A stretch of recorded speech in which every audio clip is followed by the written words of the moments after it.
Raka Prabowo akan memanggil perusahaan platform media sosial untuk membahas konten provokatif pemicu kericuhan demo. Wamenkom Digi bilang sudah menghubungi Head of TikTok Asia Pasifik, TikTok Indonesia dan Meta Indonesia. Ia mengklaim kericuhan demo terjadi karena maksud Komdigi itu konten provokatif itu seperti apa? Yang mana masalah tunjangan DPR yang seolah-olah dipelintirkan, gitu kan? Kita ini sudah dihadapkan dengan era digitalisasi. Kenapa kita harus mundur ke belakang? Konten yang ada di medsos itu tergantung kelakuan kalian, wahai DPR dan pemerintah. Kalau kalian korupsi, ya kami marah. Kalau kalian joget-joget lalu menuntut gaji dan tunjangan ratusan juta rupiah sementara rakyat masih banyak yang melarat, ya kami jelas marah. Cobalah kerja yang benar, kami pasti puji. Mungkin pemerintah akan mencoba menekan TikTok dan Meta supaya membatasi jangkauan video-video tentang demo di DPR RI, demo di Indonesia, atau ya mungkin saja seperti yang mereka lakukan di akunku, membatasi jangkauan. Ini ada apa dengan negara kita? Kenapa negara begitu takut dengan suara rakyat? Jadi jangan berharap ya suara rakyat itu didengar ya oleh pemerintah. Kalau dengan cara kita bersuara saja seperti ini ditakuti, sampai-sampai akan memanggil platform-platform aplikasi yang selama ini kita menyuarakan. Kalian ngerasa nggak sih akhir-akhir ini pejabat tuh kayak banyak omong tapi absurd semua? Apa mereka nggak malu gitu ya ngomong depan kamera direkam? Aduh, gua ngomong kayak gini didengar orang gimana ya? Apa mereka nggak malu ya? Gua salah omong sekali aja tuh kepikiran berhari, aduh nanti diinget orang ini, aduh gimana ini sampai besok ini. Mereka kok nggak malu ya?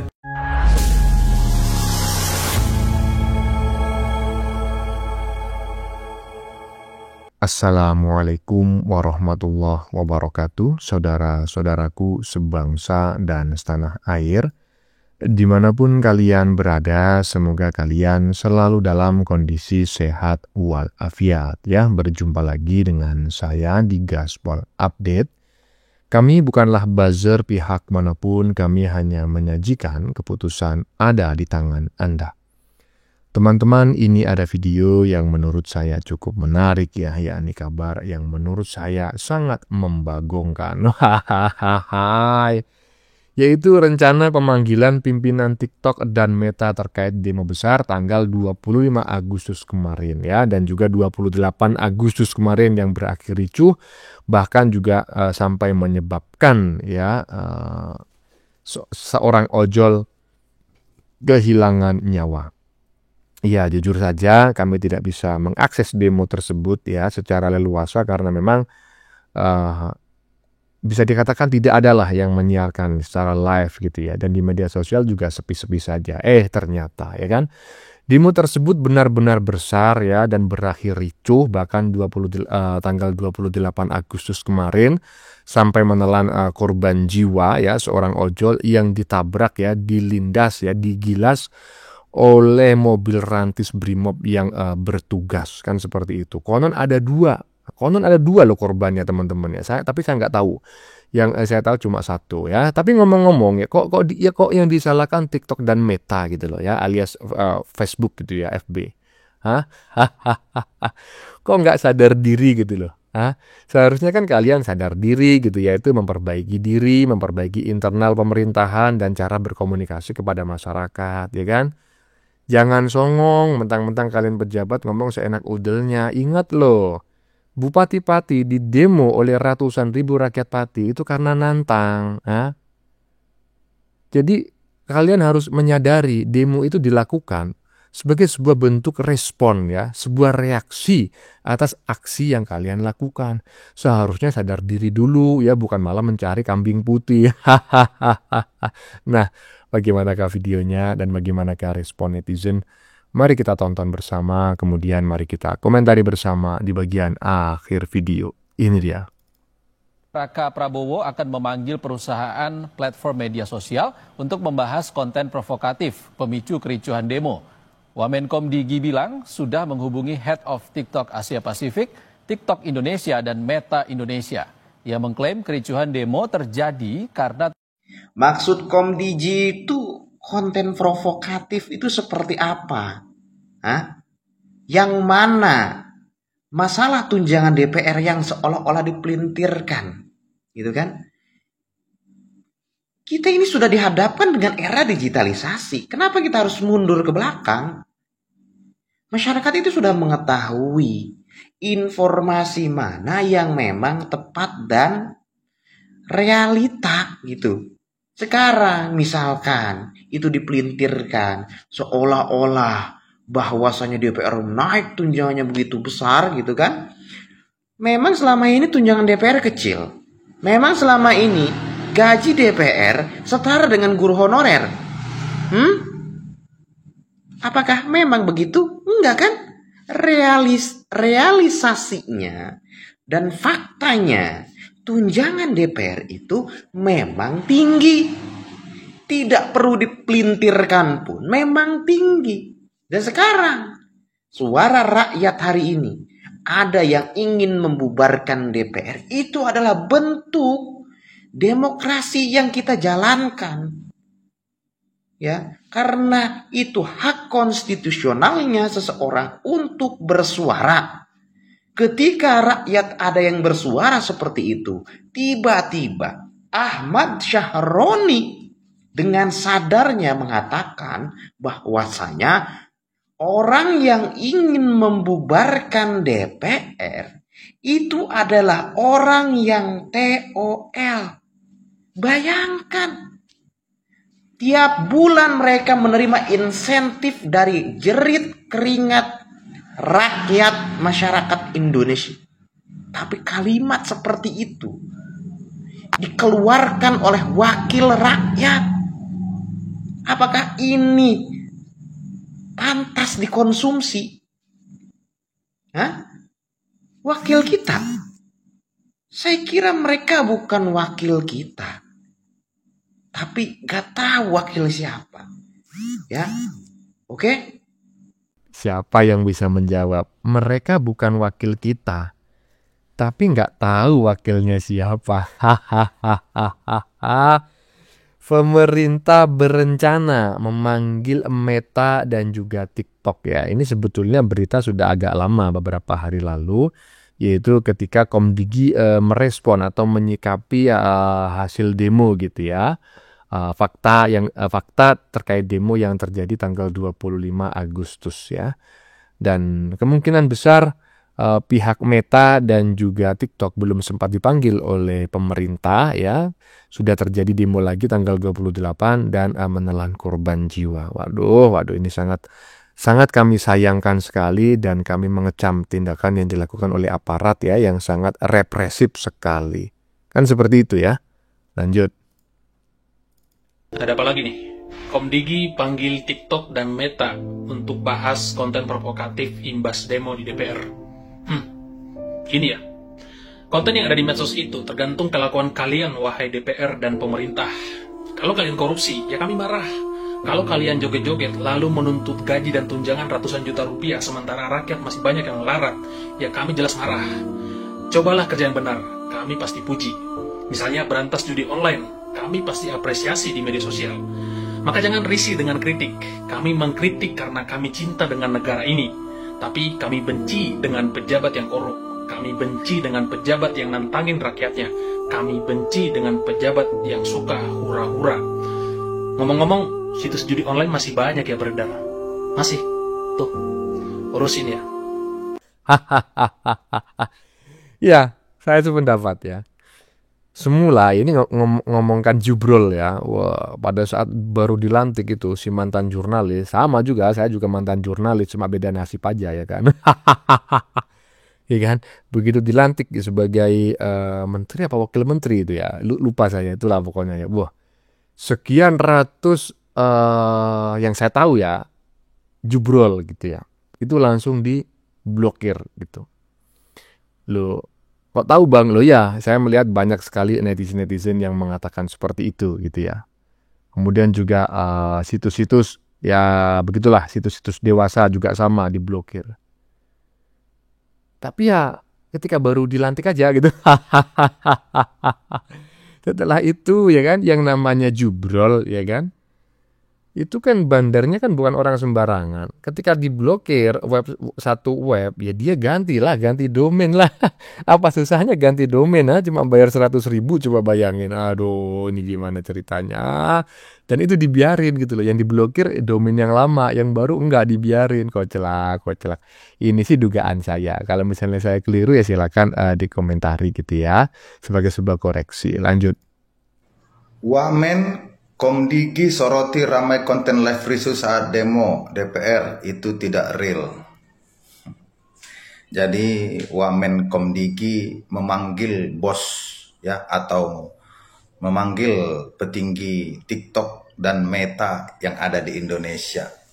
Mungkin pemerintah akan mencoba menekan TikTok dan Meta supaya membatasi jangkauan video-video tentang demo di DPR RI, demo di Indonesia, atau ya mungkin saja seperti yang mereka lakukan di akunku, membatasi jangkauan. Katanya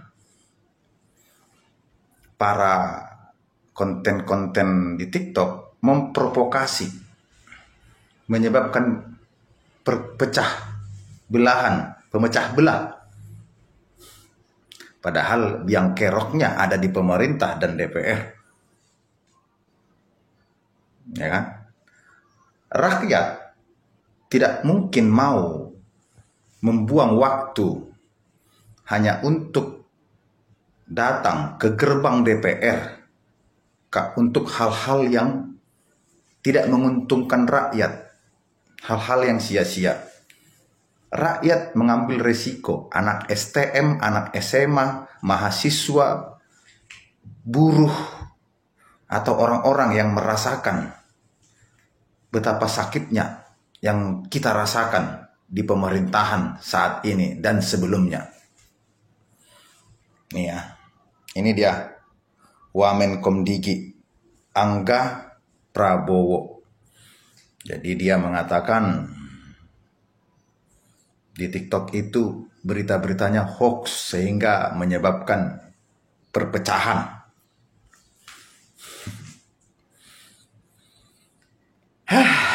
Iya, memang tadi ya saya ulangi ya. Jadi di platform media sosial tertentu itu beritanya hoax. Ya memang betul, banyak sekali hoax yang beredar, tetapi jangan dipukul rata gitu loh. Intinya itu, di tengah-tengah sekumpulan orang baik, pasti ada orang yang tidak baik. Kan seperti itu. Di tengah sekumpulan orang tidak baik, ya patut diduga kemungkinan besar ada orang baik. Jadi jangan dianggap semua berita di TikTok itu semua hoax ya. Ada juga yang nggak hoax gitu loh. Dan semua reaction politik itu merupakan buzzer, bayaran ya, menyebarkan berita hoax, juga suka menggoreng begini begitu, nggak semuanya. Salah satunya ya Gaspol Update ini, bukan buzzer ya kan, nggak menyebarkan hoax juga gitu loh.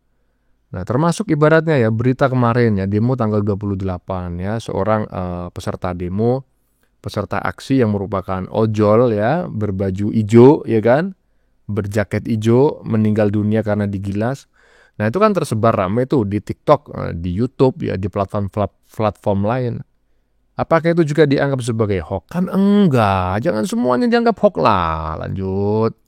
Kalian lihat lucunya pemerintah kita. Wamenkomdigi bakal memanggil TikTok hingga Meta karena dianggap bikin ricu konten provokasi. Seharusnya yang kalian panggil itu Uya Kuya, Eko Patrio, Sri Mulyani, Puan Maharani. Nah itu panggilin tuh, karena dia bikin ricu. Kalian ngerasa gak sih akhir-akhir ini pejabat tuh kayak banyak omong tapi absurd semua? Apa mereka nggak malu gitu ya ngomong depan kamera direkam? Aduh, gue ngomong kayak gini didengar orang gimana ya? Apa mereka nggak malu ya? Gue salah omong sekali aja tuh kepikiran berhari, aduh nanti diinget orang ini, aduh gimana ini sampai besok ini. Mereka kok nggak malu ya? Kok bisa gitu? Tutorialnya dong please. Apa karena kebanyakan duit haram kali ya? Itu kuncinya supaya nggak malu ya. Iya betul ya kan, koclak, emang koclak ya kan. Ketika dikritik bukannya introspeksi diri, kenapa kok dikritik, kesalahan apa yang sudah dilakukan, malah ya kan, mencoba memblokir atau menghalang-halangi media yang digunakan untuk mengkritik. Koclak. Lanjut. Kami beberapa waktu ini memang memantau, teman-teman Komdigi juga memantau, bahkan jumlahnya kalau di Komdigi itu ada, tentang konten-konten yang berisi DFK, disinformasi, fitnah dan kebencian, yang makin kesini itu gak hanya makin serius tapi makin profesional, ya, makin profesional.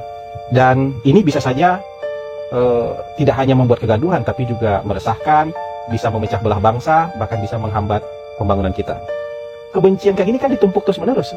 Jangan dipikir kalau sudah selesai satu masalah kemudian udah hilang begitu aja, dia kan menumpuk terus menerus tuh. Atau kemarin ada teman dari sebuah pusat studi bilang, gaji pejabat ini nggak bayar pajak kan, bupati, gubernur, menteri, presiden itu nggak bayar pajak gajinya katanya. Ini kan penyesatan. Dia nggak defect tapi dia ngomong beneran, tapi ini juga penyesatan dan diberi panggung lagi terhadap penyesatan. Padahal aturannya jelas kok, peraturannya jelas kok bahwa semua pendapatan kan kita nggak cuma gaji, semua penghasilan yang kena pajak ya pasti akan dipotong pajak gitu, kecuali yang gajinya tidak kena pajak, kan memang ada yang PTKP, penghasilan tidak kena pajak. Nah, konten-konten seperti ini ada mungkin puluhan ribu, dan itu mendapatkan reaksi beragam juga di masyarakat. Dan kalau hanya sendirian kita menghadapi ini, nggak mungkin kita ada. Sejauh ini konten DFK-nya kantor komunikasi mungkin baru 62 tema, sementara tiap hari produksinya banyak sekali. Makanya kita apresiasi sekali sama teman-teman media yang sudah punya kanal serupa, yang sudah juga punya kanal Cek Fakta. Dan buat teman-teman yang belum, kita juga mendorong teman-teman media yang belum punya kanal Cek Fakta juga membuat kanal yang serupa, kanal Cek Fakta. Supaya apa? Supaya makin banyak orang yang terjun di ranah ini, supaya nggak mungkin satu pihak, karena ini produksinya bisa ratusan, bisa ribuan hari.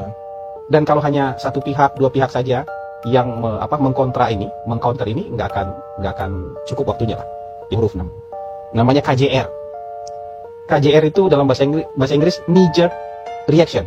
Jadi kalau kalian ke dokter saraf, dipukul sini tuh, tendon sini tuh dipukul, otomatis bereaksi.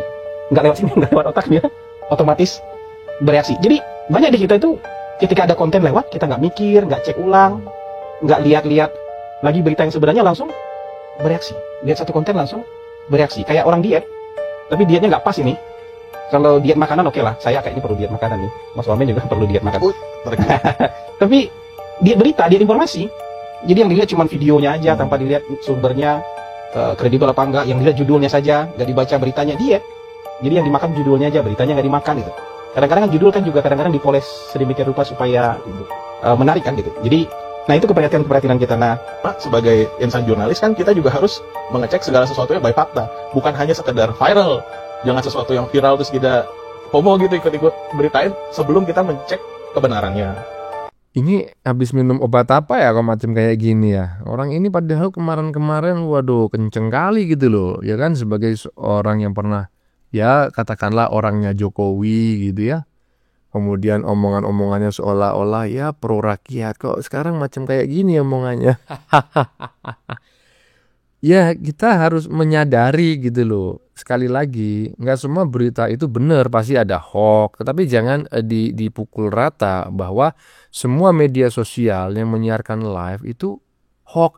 Saya nggak ngerti gimana caranya live tapi itu hoax gitu loh. Live itu kan kejadian yang nyata, ya kan. Walaupun ada juga fake live ya. Tidak live tapi seolah-olah live, ya kan, seperti itu. Tetapi ketika benar-benar live, mengikuti demo kemudian live, hoaxnya di mana? Kan itu kejadian nyata gitu loh. Saya nggak ngerti lah bagaimana cara berpikirnya orang-orang ini. Bukannya memperbaiki diri, malah dalam tanda kutip malah ngata-ngatain orang yang mengkritik gitu loh. Lanjut. Jelas-jelas itu masuk dalam kategori DFK. Kita juga meminta platform untuk secara by system, by otomatis juga menegakkan hukum yang berlaku di Indonesia. Ini tujuannya satu, teman-teman. Satu, menjaga ruang digital kita agar aman buat kita semua. Wah, sangat bahaya sekali pemerintahan sekarang. Dari sini saja kita sudah melihat adanya pembungkaman media. Kemarin, ingat nggak, di multi tanggal 25 Agustus ya, yang memberitakan itu hanya Kompas TV. TV-TV yang lain seperti RCTI, Metro, dan lain-lain itu bungkam. antara dibungkam atau memang bungkam. Ya antara itu sebenarnya sama saja. Dikarenakan pemilik TV juga rata-rata mereka adalah politikus. Jadi paham kan sampai di sini orang-orang yang di dalamnya di pemilik TV ini juga anak-anaknya masuk ke ranah DPR. Jadi mereka pasti tidak mau ya adanya pemberitaan tentang pembubaran DPR. Kalau kita berbicara demokrasi, biarkan rakyat bersuara. Adanya melalui media sosial seperti TikTok, Instagram, Facebook ataupun yang lain, ini adalah cara kita menyuarakan. Kalau dengan ini saja platform seperti TikTok, Instagram dan lain-lainnya ini mau dibatasi ya, lalu kita di saat kita menyuarakan di situ nantinya di take down, ini ada apa dengan negara kita? Kenapa negara begitu takut dengan suara rakyat? Jadi jangan berharap ya suara rakyat itu didengar ya oleh pemerintah. Kalau dengan cara kita bersuara saja seperti ini ditakuti, sampai-sampai akan memanggil platform-platform aplikasi yang selama ini kita menyuarakan. Pemerintah kalau mau bermain otoriter ya bermainlah seperti Korea Utara, tegas terhadap pemerintahannya, sejahterakan masyarakatnya, bukan melindungi para koruptor, bukan melindungi para yang bersalah, bukan melindungi para pejabat yang menghamburkan uang. Mikir, anjing. Waduh, kalau sudah Mas Prahen Wijaya ngamuk, kata-kata mutiara terakhir muncul ya teman-teman ya. Langsung saya disclaimer, jangan diikuti ya, itu tak elok, tak patut. Daripada kena teguran lagi ya kan. Jadi intinya saya sependapat dengan apa yang disampaikan oleh Mas Prahen Wijaya ya. Pendapatnya ya, tetapi kata-kata kasarnya yang tidak patut, tidak elok ya, tidak sesuai dengan norma-norma, nilai-nilai etika yang berkembang di masyarakat. Saya memohon maaf yang sebesar-besarnya. Intinya Mas Prahen Wijaya jos. lanjut. Siap ya? Ya. Action. Aman ya? Bentar telepon lagi. Halo? Ya mas? Dari Quiz di TV. Iya, hadiahnya 5 juta. Boleh mas. Ya, pertanyaannya mas. Siap. Jika di suatu negara pemerintahnya blunder, terus terjadi demo, apa yang harus dilakukan oleh pemerintah? Oke mas. Pilihan ganda ya mas ya? Ya. Oke, itu yang A ya mas. B-nya? Oke. Jawabannya pasti B mas. Benerin kinerja pemerintah. Salah. Terus apa? Yang benar apa mas? Hah? Panggil Meta dan TikTok. Iya mas. Meta, TikTok dipanggil. Kan harusnya benerin kinerja. Jadi kalau kinerja bener, ada berita-berita ketahuan yang hoax yang mana. Ya. Mati. Nah, ya kan? Ini sindiran menurut saya, ya kan? Seharusnya ya pemerintah itu sadar gitu loh. Ketika Anda dikritik, ini contoh aja ya. Ketika seseorang itu dikritik, bajumu kotor. Nah kan seharusnya introspeksi, kenapa kok bisa kotor? Kan seperti itu. Nah, ternyata benar-benar kotor. Berarti apa? Dicuci kan seperti itu. Biar bersih. Ini malah, ya kan? Mencoba membungkam orang yang memberikan informasi bajumu kotor tadi gitu loh. Media yang digunakan untuk menyampaikan kritikan itu justru seolah-olah dalam tanda kutip itu ya semacam dikendalikan. Ini kan kacau namanya bro. Waduh. Seumur-umur Pak Jokowi sebagai Presiden Republik Indonesia selama 10 tahun ya. Kok saya nggak pernah mendengar atau melihat gitu ya bahwa pemerintah itu sampai melakukan upaya seperti ini gitu loh. Baru kali ini saya ya kan. Dan dulu ketika masih masa Orde Baru gitu ya. Nah, tapi ini hanya pendapat saya. Kalau misalnya dianggap keliru ya silakan tulis di kolom komentar sebagai sebuah koreksi gitu ya. Nah, bagaimana menurut kalian? Keputusan ada di tangan Anda. Silakan tulis pendapat Anda di kolom komentar, baik Anda yang setuju maupun yang tidak setuju dengan isi konten ini. Sebelumnya, saya memohon maaf jika dalam penyajian konten ini ada kata-kata yang menyinggung, kurang tepat penggunaannya, atau ada data yang dianggap keliru atau salah. Saya memohon maaf yang sebesar-besarnya. Kita jumpa lagi di lain video. Salam NKRI.